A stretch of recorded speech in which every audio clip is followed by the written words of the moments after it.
आदरणीय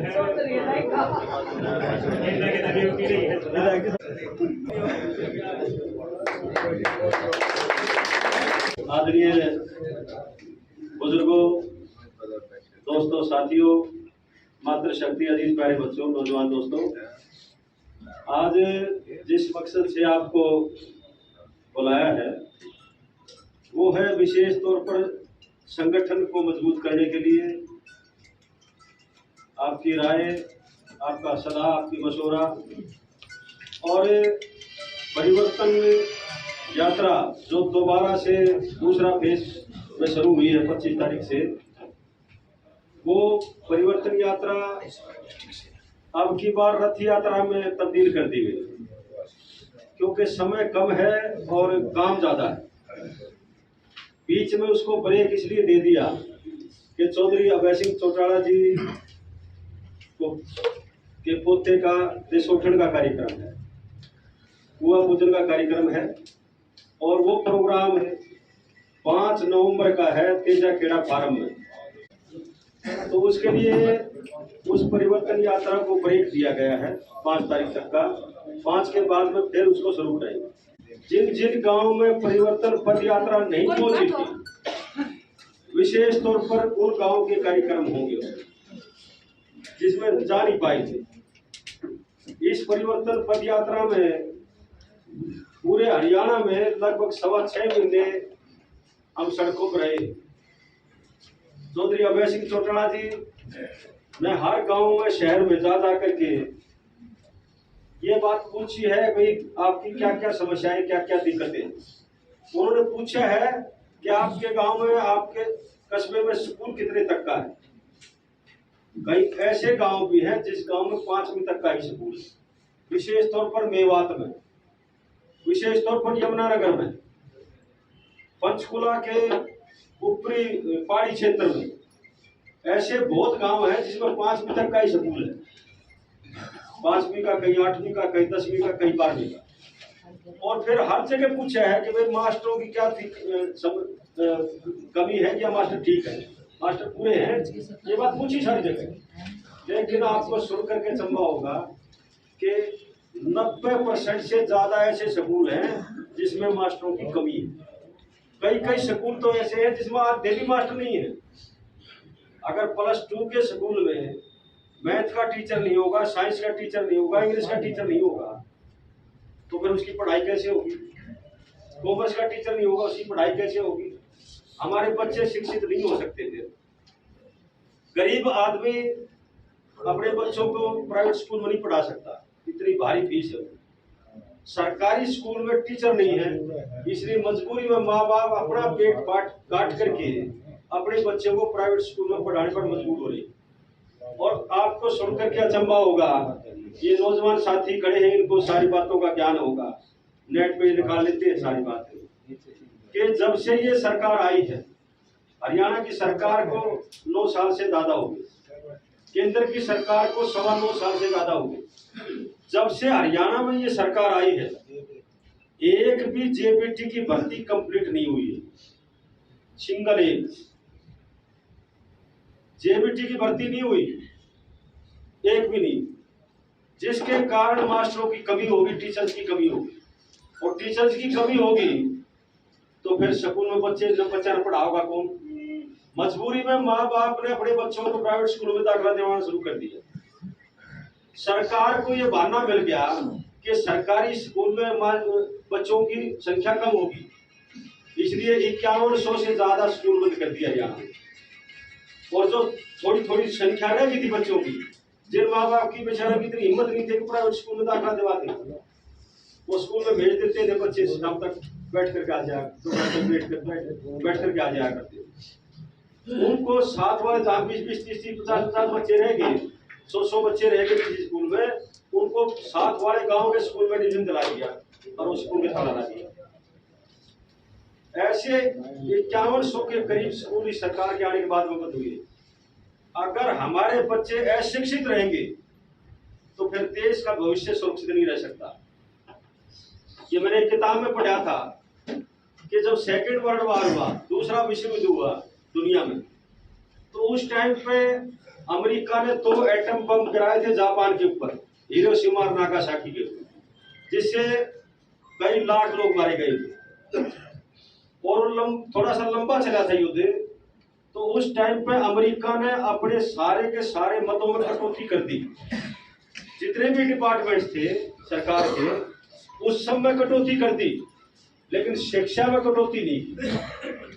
जब किसी ने वहां के राष्ट्रपति से ये पूछा कि आपने शिक्षा में कटौती क्यों नहीं की, बाकी सभी मदों में कटौती कर दी, तो उन्होंने ये कहा कि अगर हम शिक्षा में कटौती करेंगे तो हमारी एक पीढ़ी अनपढ़ रह जाएगी, जिसका खामियाजा देश को कई सालों तक भुगतना पड़ेगा। वो उस सोच के लोग हैं।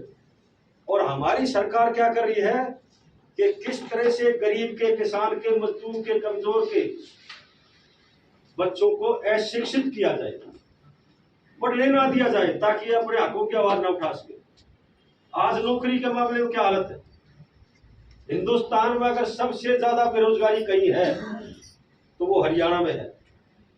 ये मैं नहीं कहता हूं, ये सरकार के आंकड़े, सरकार के आंकड़ों के अनुसार कह रहा हूं। हरियाणा में सबसे ज्यादा बेरोजगारी हिंदुस्तान में वो हरियाणा में है। सबसे ज्यादा कानून व्यवस्था अगर कहीं खराब है तो वो हरियाणा में है। और सबसे ज्यादा अगर भ्रष्टाचार किसी प्रदेश में है तो हरियाणा में। महंगाई पूरे देश में, महंगाई दाने की तरह खाने लग रही है। एक वो टाइम था, आपको ध्यान होगा कि इस देश में प्याज की कीमत 100 रुपए किलो होगी थी। एक बार देश की सरकार बदल थी कि नहीं बदली थी? 100 रुपए किलो प्याज की कीमत होगी, देश की सरकार बदल गई। तो आज अब की बार टमाटर का रेट 280 रुपए किलो चला गया। लोगों का ध्यान ही नहीं जाने दिया उसकी तरफ, महंगाई की तरफ, बेरोजगारी की तरफ, भ्रष्टाचार की तरफ ध्यान नहीं जाने देते। ये तो ध्यान रखते हैं पाकिस्तान पर, चाइना पर, कनाडा पर, ये ध्यान उधर रखते हैं। सारा मीडिया उसी साइड में लग जाता है। आम आदमी की सोच बना दी कि वो अखबार पढ़ेगा तो देखा वो हो कनाडा वाला बड़ा गंभीर आरोप लगा दिया। क्या लगा दिया? ऐसे ही पाकिस्तान और चाइना के ऊपर इस किस्म की बातें रखते हैं। तो जो पीछे जब चुनाव आया देश का 2019 का, तो सर्जिकल स्ट्राइक के कारण चुनाव जीत गई। हमारे जो नौजवान थे वो नौजवान पाकिस्तान में मारे गए, पाकिस्तान ने अटैक कर दिया, वो मारे गए। लेकिन पाकिस्तान के खिलाफ इन्होंने जो किया, वो जो ड्रामा किया था, लोगों को दिखाने का तरीका है। मीडिया सारा का सारा इनके चंगुल में है। आज कोई खबर इनके खिलाफ हो, एक छोटी मोटी खबर लगेगी तो उसको दबा दिया जाएगा। आपको सुनकर के अचंभा होगा कि लगभग 2 महीने 2.5 महीने पहले एक गुजरात में एक बंदरगाह है, शायद कांडला है, वो बंदरगाह इन्होंने अडानी को दे रखी, अडानी को। और उस बंदरगाह पर 31,000 करोड़ रुपए की समेत पकड़ी गई थी। एक अखबार में इतनी सी खबर आई थी एक बार, उसके बाद में कोई खबर नहीं आई, ना कभी टीवी में आया। एक मतलब 31,000 करोड़ की समेत पकड़ी गई। और वे बंदरगाह है अडानी की। वहां तो सुबह से शाम तक सैकड़ों पानी के जहाज आते हैं, शिप आते हैं, हजारों टन माल आता है। कितनी समय का आती है, कितना चिट्टा आता है, और वो सारा का सारा हमारे देश में सप्लाई हो रहा है, पूरे देश में। हमारे यहाँ नहीं थी समय की इतनी बीमारी, अब गाँव में भी चली गई। बच्चा, हमारा जो भविष्य है वो भविष्य खराब होने लग रहा है। और मुख्यमंत्री का रवैया आपने देखा होगा कि मुख्यमंत्री ने एक औरत मुख्यमंत्री से मिली। ये बात है फतेहाबाद की। फतेहाबाद में उस औरत ने मुख्यमंत्री को हाथ जोड़ करके प्रार्थना की कि मेरा एक ही बच्चा था, मेरा एक ही बेटा था, वो चिट्ठी के कारण चला गया। मैं ये चाहता हूँ कि नशे पर पाबंदी लगाओ, नशे को रोको, ताकि और किसी का बच्चा ना मरे। मुख्यमंत्री ने पुलिस अधिकारियों का आदेश दिया, इसको बाहर ले जाओ पकड़ के। ये विरोधियों ने भेजी, वो रोती रोती उसको पकड़ कर बाहर ले गई। ऐसे एक महिला सरपंच हिसार में मुख्यमंत्री के सामने पेश हुई, एप्लीकेशन लेकर के पेश हुई, और उन्होंने कहा कि मेरे पति को गोली मारने की धमकी दी गई है, हमारे को परिवार को मारने की धमकी दी गई है, राजनीतिक मामला है, हमारी मदद करो, पुलिस एफआईआर दर्ज नहीं करती है। मुख्यमंत्री ने उनको बाहर कर दिया, बोले बाहर करो इसको। तो कुल मिलाकर के अहंकार देखो, एक महिला नौकरी के लिए गई मुख्यमंत्री के पास और उन्होंने कहा कि नौकरी नहीं है, रोजगार दो, रोजगार नहीं है। मुख्यमंत्री ने कहा कि चंद्रयान 4 जाएगा, उसको रोजगार दे देंगे, पूरे भेज देंगे चंद्रयान, चंद्र पे, चांद पे। तो ये इस किस्म का अहंकारी मुख्यमंत्री बन के बैठ गया, जिसने ना तो लोगों की समस्याओं की जानकारी और ना लोगों की समस्याओं का निराकरण करने की जिम्मेदारी जानकारी है। ये तो दाव बैठ गया इसका। कुल मिलाकर के इस सरकार के टाइम पे हर आदमी दुखी और परेशान हो गया। बांधवगढ़ की अगर मैं बात करूं, अभी कपूर बता रहा था, डॉक्टर साहब ने भी जिक्र किया था। बांधवगढ़ की अगर बात करूं मैं, तो पिछले लगभग 19 साल से एक ही गांव के एमएलए हैं। उन्होंने क्या किया है, कौन सा विकास किया है, बताओ तो सही बात है। उन्होंने ये बताओ कि ये विकास कर दिया, कोई विकास नहीं किया। हमारे टाइम पर जो बच्चे नौकरी लगे थे, टोटल मिलाकर के 5 साल की सरकार में चौटाला साहब के राज में जितने बच्चे नौकरी लगे, टोटल मिलाकर के 19 साल में भी इतने बच्चे नौकरी नहीं लगे। रिकॉर्ड उठा करके देख लो, आप सब गांव से संबंधित हो, आप अपने गांव से अंदाजा लगा लो कि कितने नौकरी लगा करते थे। लेकिन ये सरकार ने नौकरी ही बंद कर दी। इन्होंने तो कौशल रोजगार निगम बना दिया, और ये सरकार कौशल रोजगार निगम जो बनाया है वो केवल हरियाणा में नहीं बनाया है, पूरे देश में बना दिया इन्होंने। पूरे देश के लिए केंद्र की स्कीम है ये, जो हरियाणा सरकार लागू कर रही है। ये जितनी नेशनल पार्टियां हैं, चाहे वो कांग्रेस हो चाहे बीजेपी, वो नेशनल पार्टियां केंद्र के आदेश से चलती है, क्योंकि केंद्र में उनकी सरकार होती है। और उनकी सरकार होती है तो उनके कई प्रदेशों में भी, स्टेट में भी उनकी सरकार होती है। अगर वो एक प्रदेश में कोई लाभकारी योजना लागू करेंगे तो दूसरे प्रदेशों में लागू करनी पड़ेगी। लेकिन क्षेत्रीय दल जो है वो ज्यादा भला करते हैं लोगों का, इसलिए क्षेत्रीय दलों का जमाना आ गया। क्षेत्रीय दल ज्यादा भला करते हैं क्योंकि उन्होंने किसी से पूछने की जरूरत नहीं है। अब इंडियन नेशनल लोकदल पार्टी के नेता चौधरी ओम प्रकाश चौटाला जी ने ये घोषणा की, जब उन्होंने परिवर्तन पद यात्रा शुरू की थी 24 फरवरी से, हजारों लोग थे उसमें, और ये घोषणा की थी कि सरकार आने के बाद जो पेंशन चौधरी देवलाल ने लागू की थी, जो देश में कहीं नहीं हुआ करती थी। जिस टाइम पे चौधरी देवलाल 1986-87 में संघर्ष कर रहे थे, तो ये कहा करते, काम हम जाया करते, जब बूढ़े मर मत जाइए तेरी पेंशन करूंगा। तो इस प्रदेश के मुख्यमंत्री चौधरी बंसीलाल के, और चौधरी बंसीलाल ये कहा करते कि पेंशन का कोई कानून नहीं है पूरे देश में, कानून होता तो मैं ही बना देता, चौधरी देवलाल का नंबर नहीं आने देता। मैं पढ़ा लिखा हूँ, LLB हूँ, बड़ा बड़ा मुख्यमंत्री। चौधरी देवलाल बरगलाते, चौधरी देवलाल कहते थे कानून बनाने के लिए जाएंगे, बहस चलाने के लिए नहीं जाएंगे। कानून बनाया, 100 रुपये महीना पेंशन कर। आज वो पेंशन 2750 रुपये है। इसकी बदौलत चौधरी देवलाल की। चौधरी देवलाल ने सबसे पहले विधवा का, विकलांग की और बुजुर्गों की पेंशन बढ़ाने का कानून बनाया। चौधरी देवलाल ने सबसे पहले किसानों को उनकी प्राकृतिक आपदा के कारण जो फसल होती थी, चाहे वो फ्लड का मामला था, चाहे वो ओलावृष्टि का मामला था, जो पानी से या किसी प्राकृतिक आपदा से फसल खराब हो जाया करती, तो उसका मुआवजा देने का काम भी चौधरी देवलाल ने किया था। उन्होंने कानून बनाया। जब तो सरकार की तरफ से दिया जाया करता, इस सरकार ने तो आते ही बीमा शुरू कर दिया, और बीमा कंपनियों की, इनके मंत्री और प्रधानमंत्री स्तर तक के नेता बीमा कंपनियों की एडवर्टाइजमेंट करते कि बीमा कराओ, किसान बीमा कराओ, बीमा कराओ। किसानों ने बीमा करा दिया, कई हजार करोड़ रुपए देश के उन बीमा कंपनियों के पास चले गए, लेकिन उनका 10% हिस्सा भी किसान को नहीं दिया जाता है। हरियाणा में काफी फ्लडेड एरिया रहा है, आपकी बात बहुत ज्यादा नुकसान हुआ है, 3 साल पहले भी नुकसान हुआ था, लेकिन नहीं, 20% लोगों को भी मुआवजा नहीं दिया गया। फिर किसके पास जाए लोग, किसान किसके पास जाए? कई हजार करोड़ रुपए कंपनियां खा गई और सरकार सुनवाई करती नहीं है। जहां तक बांधवगढ़ की अगर मैं बात करूं, तो बांधवगढ़ में 19 साल में बांधवगढ़ में कोई विकास का काम, ये गिनवाए तो सही, कोई हमने ये करा दिया नहीं कराया कोई भी।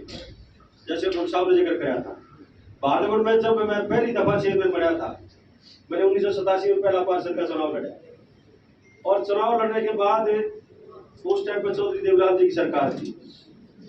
जब बहादुरगढ़ नगर पालिका हुआ करती थी, परिषद बाद में बड़ी थी, 92 में बड़ी परिषद, जब पंचायती राज एक्ट आया तब बड़ी थी। तो नगर पालिका में उस टाइम पे जब भ्रष्टाचार हुआ, चौधरी मांगेराम जी एमएलए हुआ करते थे और उनकी देखरेख में भ्रष्टाचार हो रहा। जब हमने इसके लिए आवाज उठाई तो कोई सुनवाई नहीं हुई। पार्षद इकट्ठा होकर के उन्होंने मेरे को आगे करके लड़ाई लड़ी और 2/3 मेजोरिटी से मांगेराम के चेयरमैन को हटा करके मैं चेयरमैन बन गया। चेयरमैन बनने के बाद आप सबको, जो पुराने लोग उनको पता होगा कि बहादुरगढ़ में आधे से ज्यादा एरिया में पीने का पानी नहीं था और तो और पुराने बहादुरगढ़ शहर में भी नहीं था। महिलाएं मटका और कई किलोमीटर से पानी ले आ करती थी। ये हालत थी, चाहे वो लाइन पार का मामला है, चाहे शहर का मामला है, चाहे वो काट मंडी का, अनाज मंडी का, आपके नई बस्ती का मामला है, चाहे नेहरू पार्क का मामला है। यहाँ स्पेशल मैंने अपने टाइम पे जब मैं दूसरी बार चेयरमैन बना तो स्पेशल उस पार्क में एक बूस्टर पंप लगवाया था डिग्गी बना करके, और उस टाइम पे डिग्गी बनवाई तो उस इलाके को पानी मिला। लेकिन उस टाइम पे कांग्रेस की सरकार थी और कांग्रेस की सरकार के टाइम पे चौधरी सूरजमल एमएलए हुआ करते थे। उन्होंने मेरे खिलाफ एक मुकदमा दर्ज करा दिया कि भाई ये जो डिग्गी बनाई इसकी मिट्टी की चोरी करवा दी गई। जबकि आपको सुन करके चंबा होगा कि हमने वो जो मिट्टी उठाई, जिसने भी उठाई उसको ये कहा था कि ये मिट्टी उठा करके तूने रास्ते में डालनी है। ये बहादुरगढ़ से हमारी साइड से एक रास्ता जाता है टीकरी की तरफ, एक जाता है लीलवाड़ा की तरफ, बहुत गहरा था, उसमें गंदा पानी भरा रहा करता। उसको कहा कि भाई ये मिट्टी तुमने वहां डालनी है सारी की सारी। उसने उठा करके वो मिट्टी वहां डाली थी, चोरी नहीं कराई गई थी और वो फिर साबित भी हो गया। लेकिन मुकदमा दर्ज हुआ 7 तारीख को थी। मैं एसडीएम के सामने पेश हुआ, सरदार परवीर सिंह एसडीएम हुआ करते। जब मैंने उनको कहा एसडीएम साहब को कि मैंने मिट्टी उठवाई, यहाँ से उठवा करके वहां डाल दी, चोरी कहाँ होगी, मैं कहा तफ्तीश करा लो। तो बोला नहीं, ये कानून के अनुसार नहीं किया। मैं कहा जी कानून क्या करेगा, लोगों की भलाई के लिए काम करेगा। उनका ये जवाब था, मुझे याद है कि सरकार कायदा देखती है, फायदा नहीं। मैंने कहा इससे तो फायदा हुआ नगर पालिका को, कई हजार लाखों रुपए लगते मिट्टी भरवाने में। बोला सरकार कायदा देखती है, फायदा नहीं देखती। तो खैर चलो, कुल मिलाकर के हमने पीने के पानी का इंतजाम किया। और जब दूसरी बार सरकार आई, जब मैं चेयरमैन था, दूसरी बार चेयरमैन बना 1992 से लेकर के, और 1.5 साल रहा था। तो दूसरी बार जब सरकार आई तो उस सरकार के टाइम पे हमने पीने के पानी के लिए स्पेशल एक नहर बनवाई जो आसोदा मोड़ से आगे से जाती है, गुड़गांव कैनाल से वो नहर लेकर के आए, जिसमें सिर्फ पीने के पानी के लिए मौका है और आवासी के लिए मौका नहीं है, खेतों के लिए मौका नहीं। उसमें ये जो गुड़गांव कैनाल से बहादुरगढ़ माइनर लेकर के आए, उसमें सिर्फ डिग्गियों को पानी दिया जाए। शहर की डिग्गी है और सेक्टरों की डिग्गी, उनको पानी जाता है। नहीं तो पीने के पानी की तो भयंकर समस्या थी। लेकिन इस सरकार के आने के बाद एक काम पिछली सरकार में हुआ था, हुड्डा साहब की सरकार। कौन सा हुआ था कि सेक्टर 2 और सेक्टर 6 और ये आपका झज्जर रोड का जो एरिया था परली साइड में, देवनगर का, ये इनमें पटेल नगर का, सैनिक नगर का, ये पानी से डूब जाया करता जब ज्यादा बारिश हो जाया करती। तो इन्होंने एक डिस्पोजल बनवाया, जबकि हमने वो डिस्पोजल की वो पास करके भिजवा रखी थी। वो डिस्पोजल जहाँ नजरगढ़ रोड पे हमने बनवाया था, बहुत बड़ा, शायद 40-45 किलो में, पूरे बहादुरगढ़ का पानी आना तो उसमें था। लेकिन इन्होंने क्या किया कि वो पानी सराय रोड पे टांडागढ़ी की तरफ, टांडागढ़ी से पहले जो फ्लाईओवर क्रॉस करते ही लेफ्ट हैंड में है, देखा हो कभी आपने, ये पीडीएम पुलिस आगे जाओगे जब आप, उससे आगे चल के है लेफ्ट हैंड में, इन्होंने वो डिस्पोजल वहां बनवा दिया। इसका कई करोड़ रुपए खर्च कर दिए, लेकिन उसका कोई फायदा नहीं होता क्योंकि वो पानी चढ़ता ही नहीं। वहां सेक्टर से लगभग 4 फुट ऊंचा है वो जो पॉइंट है, फिर कैसे पानी चढ़ेगा बताओ? पानी नहीं चढ़ता है। इसलिए यहाँ देखा होगा आपने कभी सेक्टर 2 के सामने गंदा पानी भरा है सराय की तरफ, सारे सीवर रुक के पड़े रहे। एक बारिश हो जाओ ये सेक्टर सारे डूब जाए। सेक्टर 6 भी, 7 भी, 2 भी, हाउसिंग बोर्ड भी सारे डूब जाते हैं। इनको पता ही नहीं है, काम करने का तरीका ही नहीं पता। भ्रष्टाचार चरम सीमा पर है। जैसे भाई अभी कपूर ने जिक्र किया, पिछली बार कांग्रेस की चेयरपर्सन थी, बीजेपी का एमएलए था, वो मिलकर खाया करते। अब की बार बीजेपी के चेयरपर्सन है और कांग्रेस का एमएलए। अब वो मंत्री जो वहां जाया करती वो बताने लगी 60-40 की रेशो, वो 60-40 की रेशो के हिसाब से पैसे का। ये तो जब 2014 का चुनाव आया तो शहर में नारा लग करता कि ध्यान है कि बादगढ़ में 2 कसाई, एक शबनम का भाई, इसके घराड़ी का नाम है शबनम, तो इसका सारा इसकी घराड़ी मंत्री लिया करती, हर अधिकारी से लेते थे, हर ठेकेदार से लेते थे। तो इनका काम डेवलपमेंट का नहीं है, विकास की तरफ ध्यान नहीं इनका, ये तो दाव बैठ जाए इनका। अब दाव बैठ जाए है, लेकिन अब दाव नहीं लगेगा, क्योंकि कांग्रेस की जो वोट आई है उनकी बात है 17,800 के करीब वोट मिली है, अपनी 25,000 वोट है, बीजेपी के 27,000 कुछ है, समझे। तो इनसे तो लगभग 8-8,500 वोट हमने शहर में ज्यादा मिल गई, और बीजेपी से लगभग ये 10,000 के करीब नीचे रहेगी, 10 के करीब 27,000 अपनी 25,000। तो अब की बार इनका दाव नहीं लगेगा। अब की बार जैसे कई साथियों ने सुझाव दिया था, तो साहब ने कहा था कि भी हमने 50,000 वोटों की जरूरत पड़ेगी। तो साहब 50,000 की नहीं, टारगेट बना के चलेंगे 65,000 वोटों का। और इस टारगेट को पूरा करने के लिए हमने सारे के सारे काम करने हैं जो हमें करने चाहिए, ठीक है कि नहीं। 42 साल की राजनीति होगी, इन सारे मामले हम लेकर रहे हैं हमें। लेकिन पिछली बार भी सरकार आ जाती आपकी, पिछली बार तो अगर पार्टी नहीं टूटती तो 100% सरकार थी कि नहीं थी ना। लेकिन भाजपा ने एक षड्यंत्र के तहत इंडियन नेशनल लोकदल पार्टी को तोड़ने का काम किया, और अब वो वोटर सारा का सारा वापिस आपके पास आ गया, जो गया था किसी वजह से। और विशेष तौर पर मैं गाँव में जाया करता, वोट मांगता ही, तो लोग ने कहा था मेरा आदमी तो ठीक से तुम, जो बीजेपी ना रहा होगा, उन्होंने कहा था जो बीजेपी ना रहा होगा उसको जितावांगे। तो बीजेपी ने तो 90 से 90 रहा होगा, कांग्रेस वाला तो लगभग 10,000 वोट पाछे रह गया शहर में। अब जो 25,000 वोट आई है, पिछली दफा अपनी वोट आई थी 24,800 वोट, पिछली बार पूरे हल्के में 2019 के चुनाव में। अब की बार 25,000 वोट आपके शहर में मिल गई। हमारा टारगेट है उन 25,000 वोटों को बढ़ा करके शहर में 40,000 करेगा, और उस टारगेट पर हमने काम करना शुरू कर दिया है। उस टारगेट पर काम करना हमने शुरू कर दिया है।